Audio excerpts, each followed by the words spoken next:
Magandang hapon po sa inyong lahat. Ito po si Dr. Jeff Ho. Nandito po tayo sa clinic at mag-live consultation po tayo.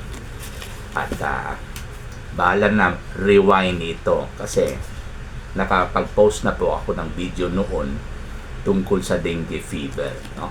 And uulitin po natin. Besides, kailangan i-warn natin ang mga tao ngayon na mukhang bumabalik na po yung dengue kasi nga dahil sa ulan.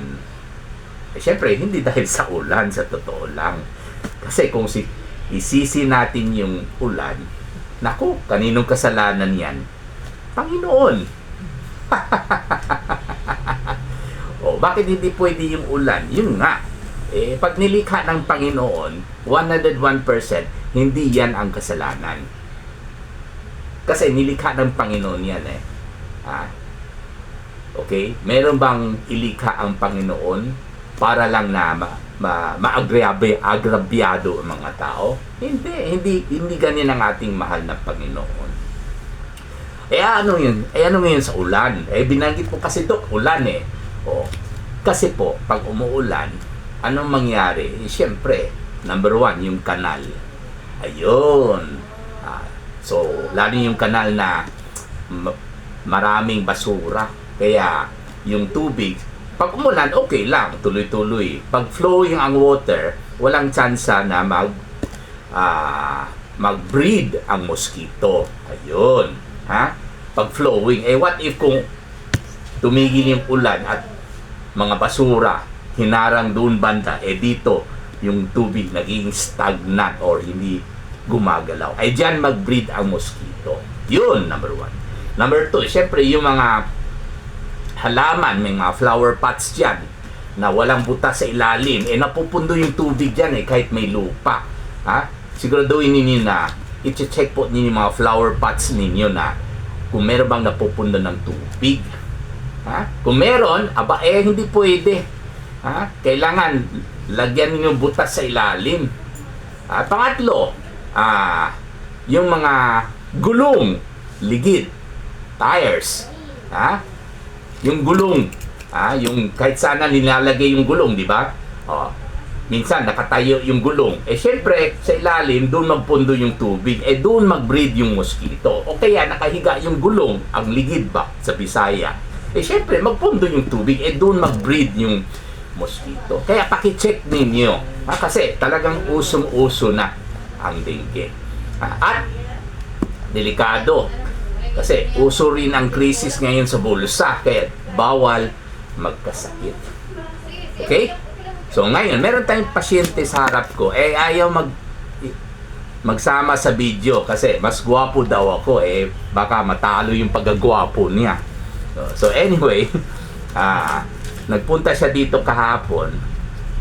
Pang-apat na araw yung lagnat. Pang-apat kaya delikado.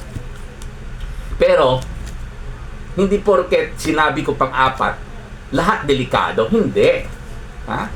Case-to-case basis po yan. Okay? Sa libro, yun ang nakasulat. Pero sa practice, sa actual, in reality, based on our experience, hindi pwede yung bang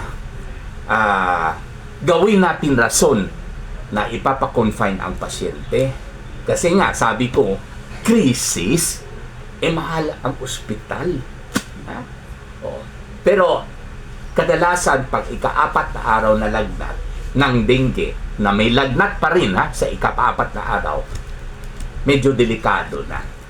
Kasi ang dengue fever, 5 araw. Meron na nga mga pasyente magsabi, Dok, baka may dengue. Kasi not feeling well ang pasyente. Kasi nga, uso daw.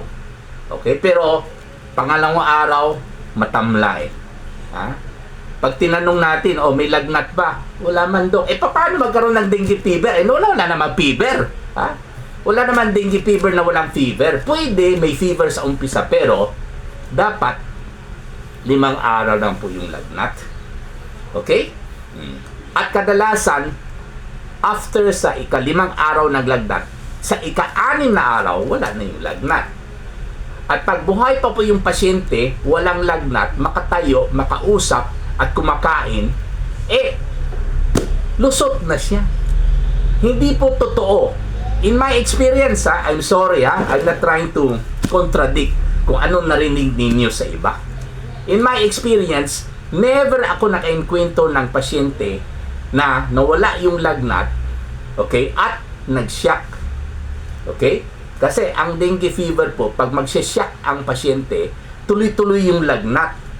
Papuntang ika-6, ika-7 araw. Kaya para sa akin, madalas kong narinig na pag mawala yung lagnat, delikado ang pasyente. No.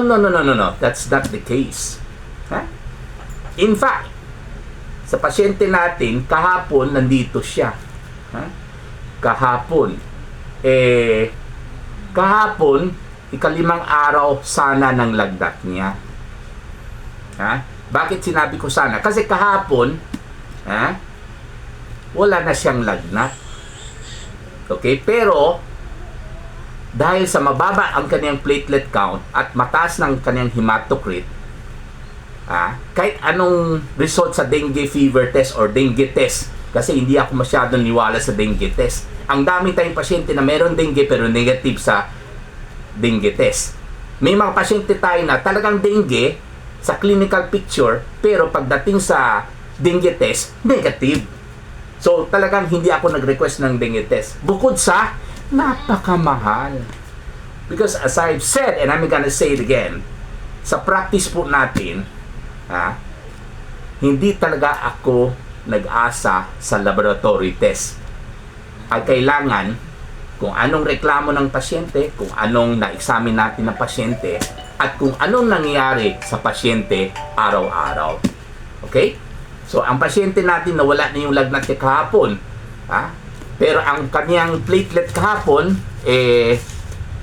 68 lamang. Kasi ang normal is 150 to 350. No? 68 lamang ang kanyang platelet. Okay? ika-5 araw. Okay? Kasi po, ang katapusan ng ika-5 araw ay today. Alas 4 ng umaga. Ayun. So, pwede magbaba lalo yung platelet count ng pasyente pag hindi pa umabot ng ika-5 araw. Kaya, huwag kayong magtaka kung bakit ang kanyang platelet niya ngayon ay 56 na. Kasi kahapon, 68. Kasi expected pa yan magbaba ang platelet niya. Kasi ang katapusan ng ika-5 araw ng kanyang dengue fever, kahit wala na siyang fever kahapon, ay today, alas 4 ng madaling araw. So, expected bumaba. Hindi dapat tayo matakot niyan. Kasi nga, ang tinitingnan natin yung pasyente. Hindi itong mga numero sa papel like CBC. Ang ginagamot natin, yung pasyente. Yung blood pressure at saka yung puso. Hindi yung nakasulat sa papel. Okay? So, kahapon nandito, nakita ko yung pasyente. 68 ang platelet. Buti na lang naniwala ang tito at saka ang lola ng pasyente. Sabi ko, hindi na kailangan i-confine kahit 68,000 ang platelet. Kahit ika-5 araw pa tayo. Kasi napakadelikado ika-5 araw. Napakadelikado pag tuloy-tuloy yung lagnat. Yun ang babantayin ninyo. Pag ang lagnat tuloy-tuloy hanggang ika-5 araw, mataas masyado at saka matamlay at saka ang sakit ng ulo, hindi na makatayo, hindi makausap, sinusuka niya or nasusuka, delikado po yan. Kahapon, ika-5 araw, nakita ko lang, isang tingin lang, alam ko na, lusot na siya. And this is what humility set aside. Okay? Or arrogance set aside, I should say. This is what experience is all about. Siyempre, more than 31 years, 31 ba? 35 years na pala tayo sa medical practice. Okay? Kahapon pa lang nakita ko na, sabi ko, ay, lusot na ito. Huwag na kayong mag-alala. Pero, kailangan, pakinggan natin yung puso. Kung mabilis tumibok yung puso, delikado siya kahit wala siyang lagnat. Kasi, yun ang sign na baka nagsishock na siya. Pangalawa, kunan natin yung blood pressure niya. Kung masyadong mababa, delikado siya, baka nag-shock na siya. So, yun ang babantayan natin. Okay? Hindi porket 68,000 kahapon yung platelet. Kailangan ma-confine na misis kasi delikado. Kasi sa ikalimang araw ng dengue, delikado. Wag naman po ganyan. Ha? Pero wag kayo mag-question sa inyong mga doktor, ha? Kasi baka magalit sa akin, ha? Ang akin lang po, opinion ko lang po ito. Kasi ang inisip ko, ang kapakanan ng pasyente, lalo yung bulsa nila. Okay? So anyway, bumalik siya ngayon. 56,000. Bumaba. Expected eh. Oh. Ang importante, ang pasyente mananatiling nag-smile pa ngayon. Mananatiling gwapo, pero mas gwapo lang ako. So anyway, hindi natin tinitingnan yung platelet, mind you. Ang tinitingnan talaga natin yung hematocrit. Yan, isang parameter dito, hematocrit. Yun ang mas importante. Ang hematocrit, hindi pwede umaakyat yan. Kasi pag umaakyat ang hematocrit, delikado, masisyak ang pasyente. Nagiging mas malapot yung dugo ang pasyente pag tumataas ang hematocrit. At makita natin sa resulta, ang platelet bumaba. Wala akong pakialam dyan kasi sabi ko nga, lusot na siya. Pero kukunan ko pa siya ng blood pressure ngayon at pakinggan ko pa yung puso niya.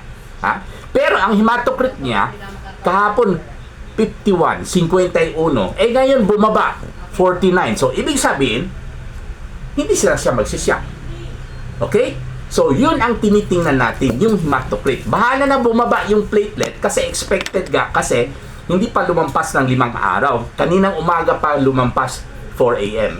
So, expected pa rin bumaba ng konti platelet pero huwag umakyat yung kanyang hematocrit. Okay? So, yun lang po. Anyway, i-check ko pa yung blood pressure na ngayon. Okay? At saka, i-check ko rin yung puso niya ngayon. And I'm sure, okay pa rin yung blood pressure niya, okay pa rin yung tibok ang puso niya, katulad kahapon. Maraming salamat po.